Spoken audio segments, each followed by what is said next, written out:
Boss season 14 का आज का एपिसोड काफी ज्यादा मजेदार रहा और हो भी क्यों ना, बिग बॉस सीजन 14 के इस वीक में घर वालों के बीच में अलग अलग चीजें हो रही है। 8वां हफ्ता है तो घर वालों को पहचान हो चुकी है कि कौन उनका दोस्त है कौन दुश्मन है। नॉमिनेशंस की प्रक्रिया हुई, नए लड़ाई झगड़े हुए, नए दोस्त बने और साथ ही साथ काफी ज्यादा मस्ती मजाक भी हुआ। और इसी तरीके से पति पत्नी के बीच में जो हमेशा प्यार मोहब्बत देखने को मिलती है, आपसी मतभेद देखने को मिला, जिन्होंने एंटरटेनमेंट अलग लेवल पर पहुंचा दिया। लेकिन अगर फिर भी आपने आज का एपिसोड मिस कर दिया है तो कोई बात नहीं, मैं वैशाली गोगिया आपको बताऊंगी आज के एपिसोड की हाइलाइट्स के बारे में। तो दोस्तों, वीकेंड के वार के बाद घर वालों की अगले दिन की सुबह की शुरुआत बेहद ही मजेदार होती है। घर वाले झूमते नाचते गाते हुए दिखाई देते हैं, खूब मस्ती धमाल होता है, खूब सारी एनर्जी नजर आती है सुबह सुबह। इसके बाद घर वाले अपनी डेली रूटीन में लग जाते हैं, घर का काम करना, छोटी मोटी बातें होना और छोटे छोटे आर्ग्यूमेंट्स होना। इसके बाद बिग बॉस घर वालों को बताते हैं नॉमिनेशंस की प्रक्रिया के बारे में, जहां पर घर वालों के पास एक दूसरे के नाम का तोता होता है, यानी कि अगर वो चाहे तो किसी को भी नॉमिनेट कर सकते हैं या फिर नॉमिनेशंस में बचा सकते हैं। और इस बीच में घर वालों की जान अटकी हुई थी एक तोते के अंदर, यानी कि नॉमिनेशंस की अगर उन्हें नॉमिनेशंस में बचना है तो उनके नाम के तोते को सेफ होना बहुत जरूरी है।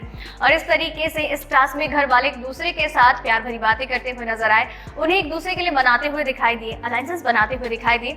तो साथ ही साथ यहाँ पर थोड़े मतभेद और मनमुटाव भी देखने को मिले, क्योंकि अभिनव को लगता है कि वो जो कुछ करेंगे सही करेंगे और गेम के इस फेज पर आके वो कोई भी गलती नहीं करना चाहते हैं। वो अभी तक सेफ खेल रहे थे, लेकिन अब वो मैदान में उतरेंगे और खुले में खेलेंगे।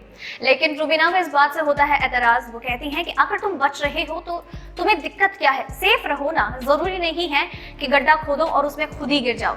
इसके साथ ही रुबीना को एजाज एक बार फिर से समझाते हैं कि आप उन्हें समझा लीजिए कि अगर वो मुझे सेफ करेंगे तो वो खुद भी सेफ होंगे, क्योंकि मेरे पास भी मौका है उनको बचाने का। लेकिन अभिनव सुनने को तैयार नहीं होते हैं और रुबीना भी उनकी एक सुनने को तैयार नहीं होती है और उन दोनों के बीच में एक झगड़ा हो जाता है। इसके साथ ही घर वालों के बीच में और भी कई बातें होती हैं। जहां नॉमिनेशंस की प्रक्रिया और आगे बढ़ती है तो एजाज और राहुल जो शुरुआत से बनाए हुए थे कि भाई एक दूसरे को बचा लेंगे, वो दोनों ही एक दूसरे को नॉमिनेट कर देते हैं। एजाज को जब राहुल वैद्य नॉमिनेट करते हैं तो गुस्से में वो उन्हें कहते हैं कि तूने इतनी देर से बातचीत की और लास्ट मोमेंट पे आके तूने अपनी बात से बदल गया, मुझे नॉमिनेट कर दिया। तो ऐसा ही आदमी है, डबल ढोल की टाइप्स, फेक पर्सन जो कभी भी कुछ भी कर सकता है, जिस पर भरोसा नहीं किया जा सकता है। तो वही राहुल वैद्य का भी कहना होता है कि अगर मैं आपकी सुन रहा हूँ तो आपकी रेस्पेक्ट करता हूँ, इसलिए ना कि आप अपने आप को सुप्रीम समझे। आपने जो कहा आपने किया और मेरी जो मर्जी थी मैंने वो किया, मैं खुद के लिए खेल रहा हूँ, आपके लिए नहीं खेल रहा हूँ। और इस तरीके से उन दोनों के बीच में नॉमिनेशंस को लेकर और भी सारी बातें होती हैं। एक दूसरे पर कई आरोप लगाए जाते हैं, पुरानी बातों को सामने लाते हैं और एक दूसरे पर खूब वार करते हैं, खूब लड़ते झगड़ते हुए दिखाई देते हैं।